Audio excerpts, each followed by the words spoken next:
LaVar for hour number 2.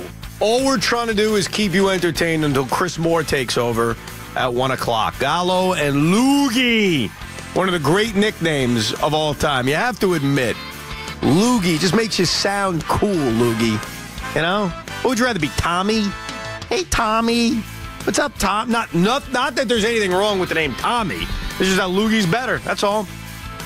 Let's talk basketball with a guy who, for some reason, I don't think he thinks I admire his work, but I actually do. I listened to him with Brian Scalabrine on the NBA channel, and the truth is, I certainly don't listen for him, for Veal. I listen for you, Frank. You have to keep him in line because he's a very, very big Boston Celtic homer. It's almost just... Oh, my God. It's bad. Isn't it? Oh, it's really... Well, you know what he does that annoys me? The wheeze. Wee, I know. Wee. I mean, come on, wee. You're a Net more than you are a Celtic. Are you kidding me, Frank? Yeah, but Brad Stevens is his boy. Danny Ainge is his boy. Ugh. He's a Celtic now through and through. Big time. By the way, a loogie, isn't it like a loogie a name for something else? Yeah. No, and Loogie was actually just mentioning that to me off air, and I said, it doesn't matter, though. It's still cool. You don't think that's a good nickname? I don't know. You want to be named after spit? So what would you call him then? Tommy? Thomas? Give me the full name. Thomas Lugauer. Yeah, Loogie. There you go. Loogie. Actually, you know what? In that case, it's not bad. There you go.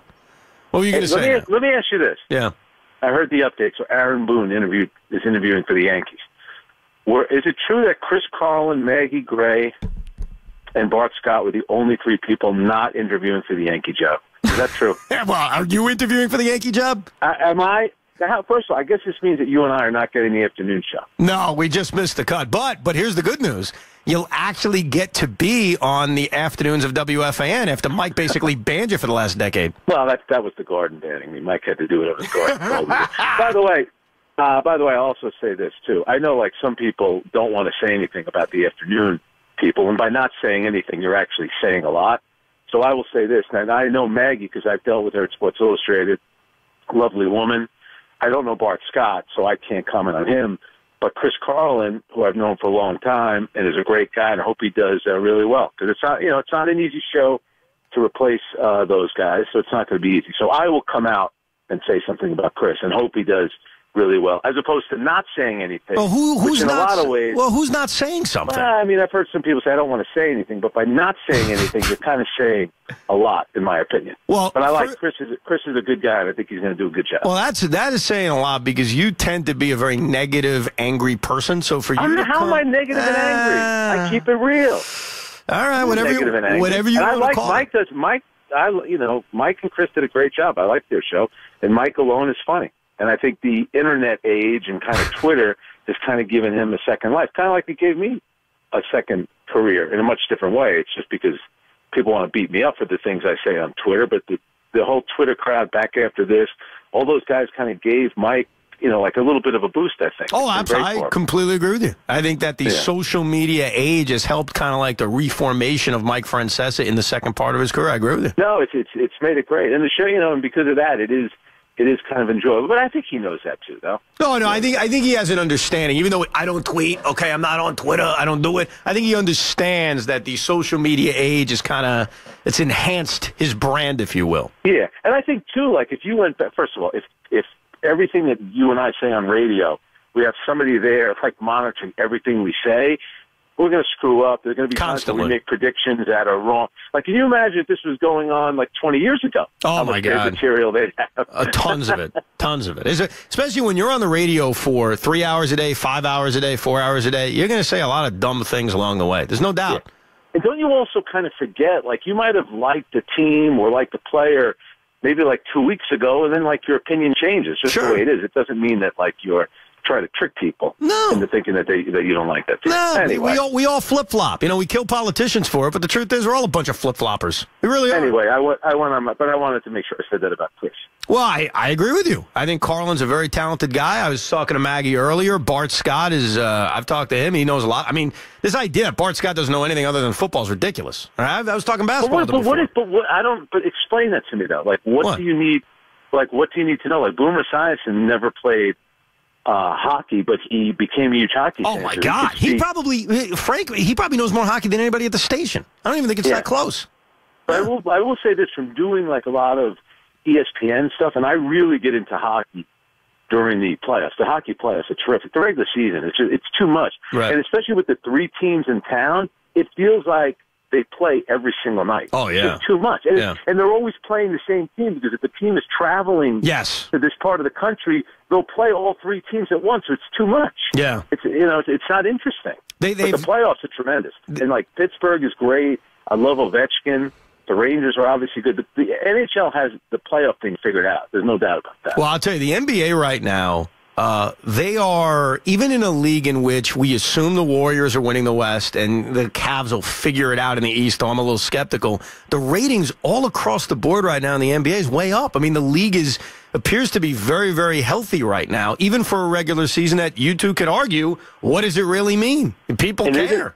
And it's interesting, too. I think if you look at some of the things that have gone on with football, with players kneeling, and some of the players that kneel, nobody really even knows who some of those guys are.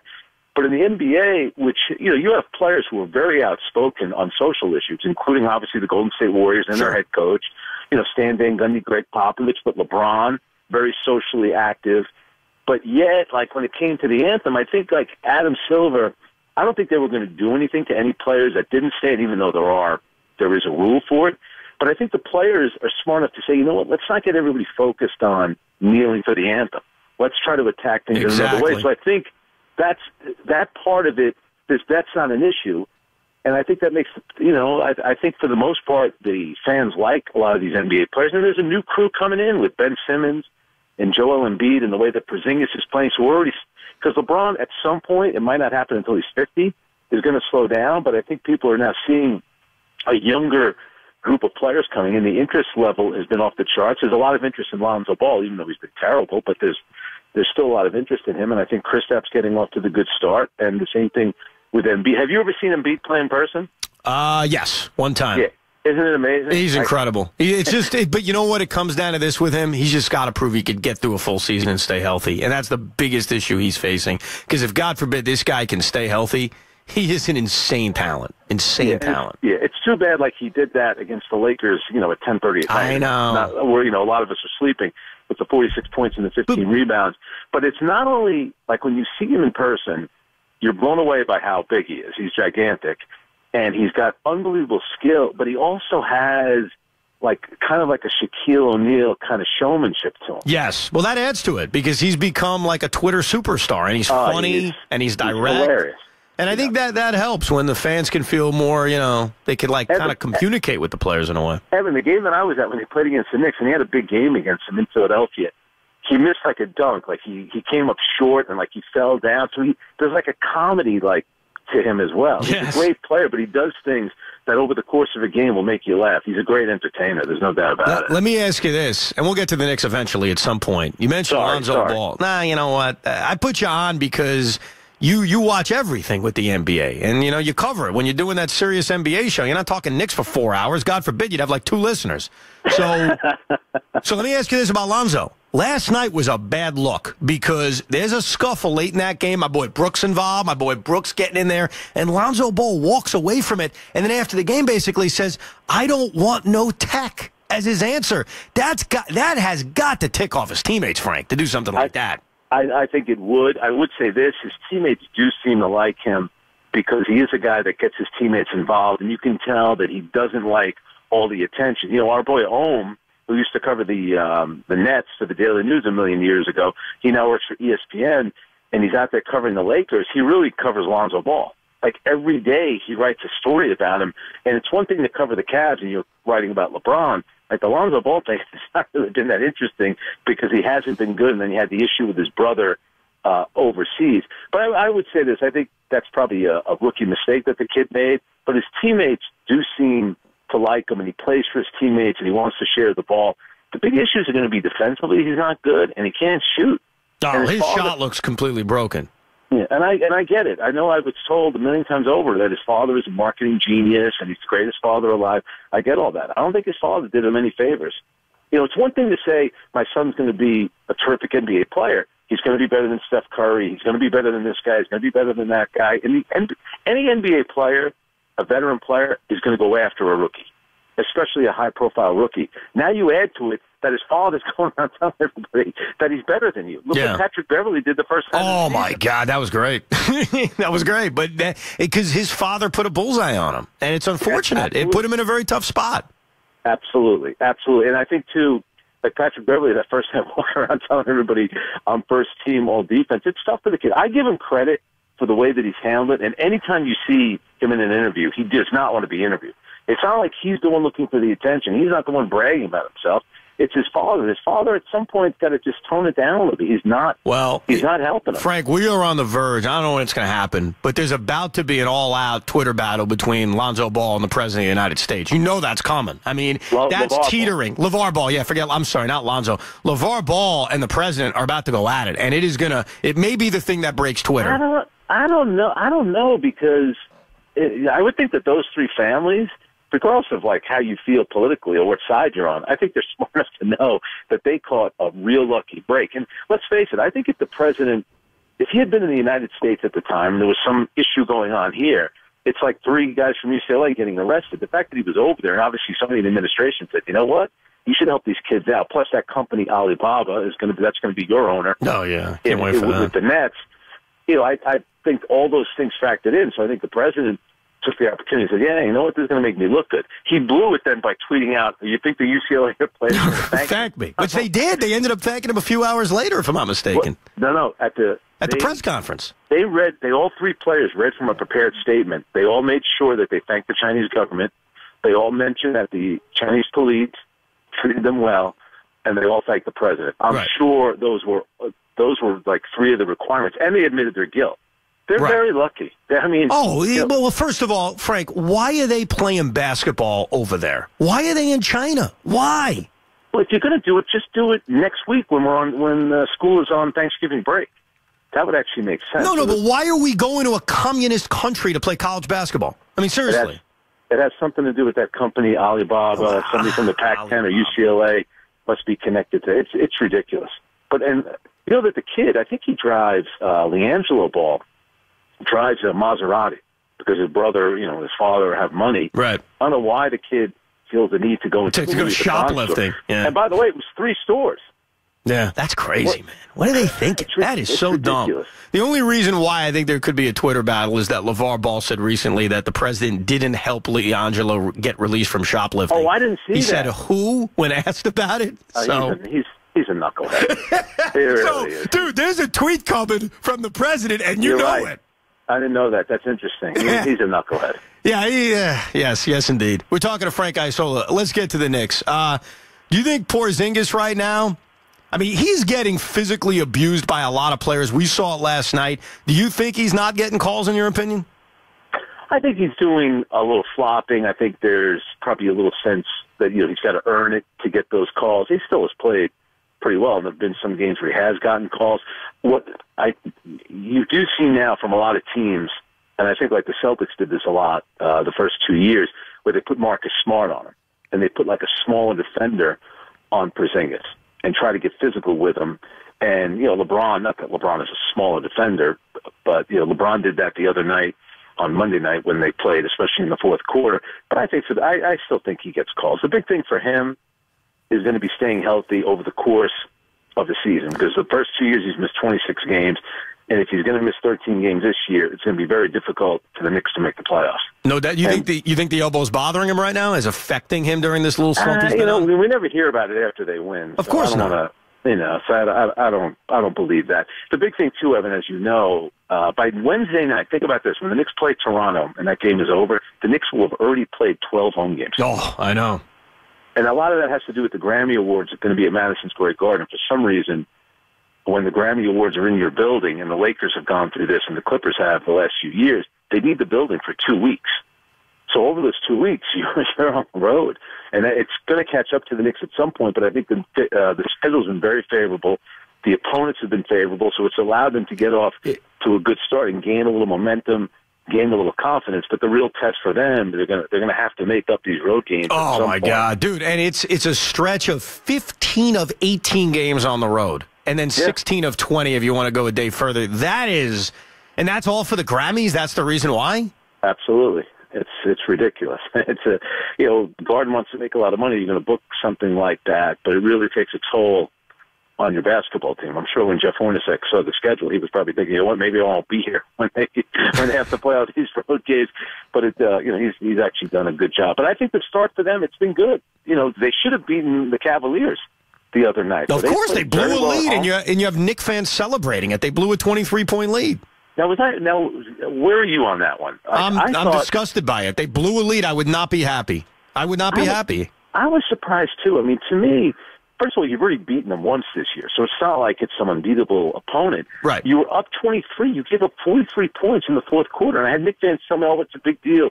We're having fun, and I thought what Enes Kanter did was great, and that clearly sparked the team. He couldn't even be on the team. Frank, he wasn't even on the floor for the last 5 minutes of the game. Big, tough guy. That matters. That's a big factor. You can't tell me how tough of an enforcer the guy is. I love this guy. He's great. He reminds me of Charles Oakley. Meanwhile, in the last 5 minutes, Frank, Hornacek said, I can't play the guy. No, I know, because he can't defend. And I like what he did because he stood up for a young teammate. I think that part of it is good. That was great. I think everyone overrated the impact of something like that. Because you remember the game last year when Russell Westbrook was playing against Kevin Durant. I think it was the second time that the Warriors came back to Oklahoma City. And Durant got into it with Westbrook. And Kanter was so a timeout was called. And as they're going to their respective benches, the two players are yelling at each other. Kanter pops off the bench in street clothes. And he starts going after Durant. So I think Kanter kind of likes playing that role of, I'm going to stick up for my teammates. I want to make a name for myself. Because, come on, Evan. You and I know there's one thing that's not going to happen in an NBA game. There's not going to be fights. Yeah, no. Because the NBA has done a great job legislating that out of the sport. The players know you throw a punch, you're going to get a 5-game suspension. If it's anything worse than that, you could get a 10-game.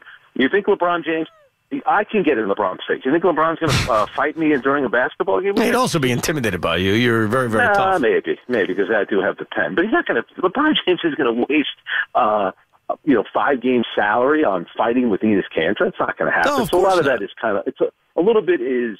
It's a little fake, but I do like that he did it in this case because I think the Knicks needed to do that. But I'm also not going to overrate what it meant. No, of course not, especially when he can't be on the floor late in the game. What I did like from Kanter was when he says, there's too much fraternizing, and these are our enemies, they're our opponents. I mean, it's an old-school thought that I think appeals to a lot of Knicks fans, that this isn't just buddy-buddy, we're having a good time. The guys you're facing, they're your opponents. Let's not, hug and kiss throughout the game. Yeah, you mean, when he pals around with Westbrook all summer long and is playing pickup games, he's fraternizing technically, right? But I do agree with him. And Charles Oakley was like that. I remember being in the locker room after games, and a visiting player would walk in. Maybe he was friendly with one of the Knicks, or they went to college together, whatever the case may be. And I remember Oakley mumbling, under his breath, that guy shouldn't be in here. Get the heck out of our locker room. That stuff I do agree with. Right. The fraternizing, it gets to be too much, but it's the AAU culture. It's the guys that have the same agents. Yeah. It's LeBron saying it's a brotherhood, and we know. I mean, come on, LeBron, Chris Paul, Dwayne Wade, and Carmelo, they're all boys, so they're always fraternizing. When you look, and it's 15 games, and they've played a ton of them at home, 10 of 15 at home, so we all get the deal. And you mentioned next week it's even going to be more. Do you think this is a playoff team? Is it too early to tell in your mind, or what do you think with them in that regard? It'll all be about Porzingis and his health. If you tell me that Porzingis is going to play in 70-plus games, and then they're going to have a very good chance. Because we still don't know about Philly. Now, Philadelphia, they've done the opposite. They've actually played a lot of road games. So they have a lot of home games to make up, including tonight, and that's a great one. They get the Warriors in the building. Yes. That's going to be a lot of fun. Yes. So my thing is, Evan, make sure you're playing important games in March and April. That's what the Knicks need for their development. Now, I know a lot of fans are going to say, well, we're not going to get a high enough pick, but look at the way it is now. Dallas stinks. Atlanta stinks. Phoenix stinks. The Lakers aren't very good. So, even at this point, even if the Knicks weren't very good this season, I still don't think they're going to be one of, the not even worst close 8 teams. No, I agree with you. So it's tough. So play important games in March and April and get a good pick in the draft. Because guess what? Steph Curry was the 7th pick of the draft. Klay Thompson was the 8th pick. So you can of course, you can still get good players in the draft. I don't want to hear that you have to have the number 1 pick. I mean, come on. Jahlil Okafor was taken ahead of Kristaps Porzingis. You think Philadelphia wants to do that one over? No, of course. Kawhi Leonard was taken like in the teens, That's right. I think, if I'm not mistaken. That's right. Look at you. See, you actually want to fill in. You know what we should do? What? Why don't you fill in some days for Scalabrini? I don't think they'd let me. I think I have an exclusive deal here at WFAN. I don't think they would let me do that. Well, I might have a little juice over there. Let me ask you this. You have guys, juice? What? Do you think that we should change the name of our show and name it after us? Because, you and Joe, your show's named after you. Yeah, isn't it like what's the name of the show? Like the opening or the something? The starting lineup. Yeah. Right? Yeah, here's the thing. Can I critique Sirius XM? Will they mind? They got to stop with these nicknames like, oh, we're the opening drive, we're the the end zone, we're the first pitch. They do a lot of that stuff. I think that's dopey. Well, I think why they do that is because they have a lot of fill-ins.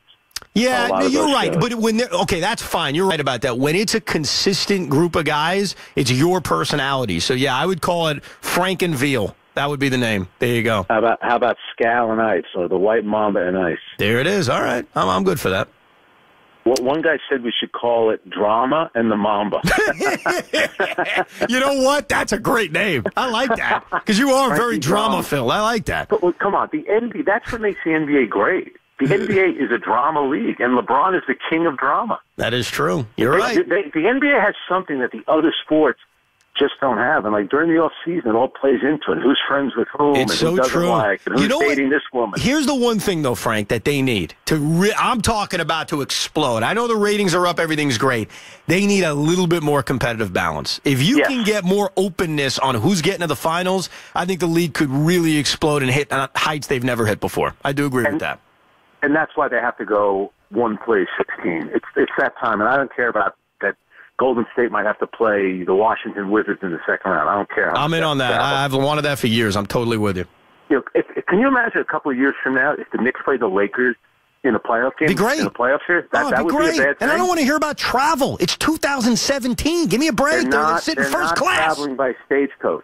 Exactly. They'll be fine. The players will be fine doing it. Hey, what about when Golden State plays Memphis in the playoffs? That's a long trip. Oh, yeah, of course it is. Of course it is. All right, Frank. Forget having a radio show. You and I should run the league. Yeah, we really should, yeah. The radio show's wasting our time. We should run the NBA, and Silver can go run the NFL since they want them. And let me make this clear one final time. Yes. Good luck to the great Chris Paulin, Maggie Gray, and Bart. Amen. I'm totally with you. I hope they're the best. I appreciate it, Frank. Thank you very much for popping on. Thank you, Evan. Take care. Frank Isola. All right, we even blew off an update for Frank Isola. I thought it was interesting what he was talking about. It was appealing, talking about this league. Celtics are 14-2. By the way, I'll do this when we come back because we do need to hit a break real quick.